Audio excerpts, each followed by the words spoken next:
your Melania Trump versus Rosie O'Donnell. What the former First Lady is saying about Rosie's remarks about her son. Next, Inside Edition. Tomorrow at 7:30 on Channel 4. The 10 o'clock news starts right now with a breaking news alert. Right now at 10, tracking Hurricane Milton. This is new satellite imagery of the Category 5 storm's powerful eye as it moves toward Florida. It's expected to make landfall late Wednesday night. People across the Gulf Coast are evacuating already. These are some of the backups. Earlier this afternoon, as thousands of people left Tampa, Florida's Governor DeSantis warning residents not to take this storm lightly. There's a lot of uncertainty about what is going to happen in terms of this track. It is predicted that this will weaken, but it was not predicted that it would get this strong to begin with. So we can hope and pray that it does weaken. But as of right now, this is a ferocious hurricane.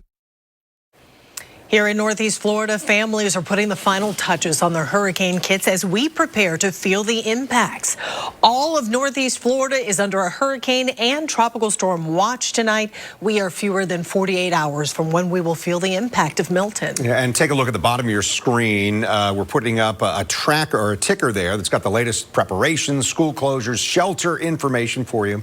This storm is expected to hit the Gulf Coast and then travel east across the state and into the Atlantic, bringing rain, winds, and storm surge to the majority of Florida.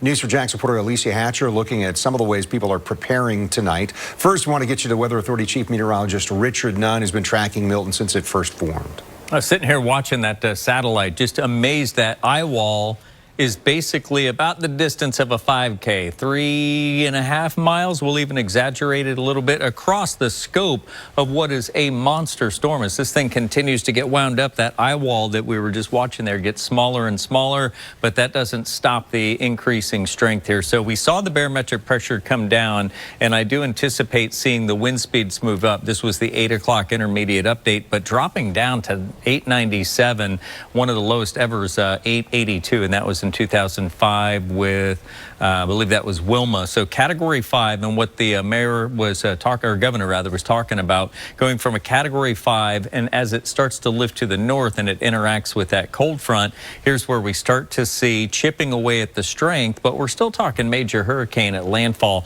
So here we are. This is 2 a.m. and we've pushed across and we're getting into Tampa based on this current track here. So if we were to say midnight at Thursday, getting out of Wednesday and into early Thursday. So it looks like, and I've been saying all along, that this is going to be one of those overnight, the worst happening in the dark type storms. Once again, like we had with Helene, the difference is going to be a major hurricane making landfall, and the potential here as it becomes extratropical. This is as it's weakening, that wind starts to expand, and these colors, as you said, we've got 48 hours to continue property preparations and get those last minute provisions.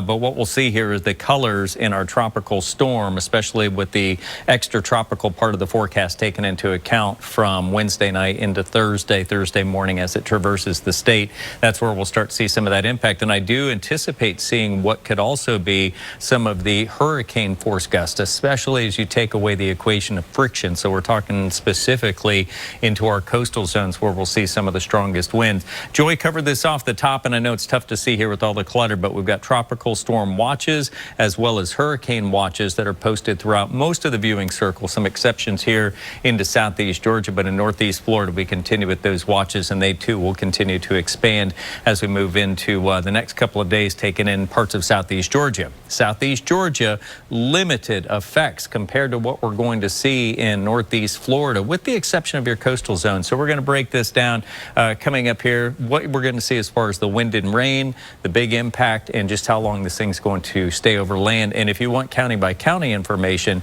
you can find that on our website at News4JAX. Back to y'all.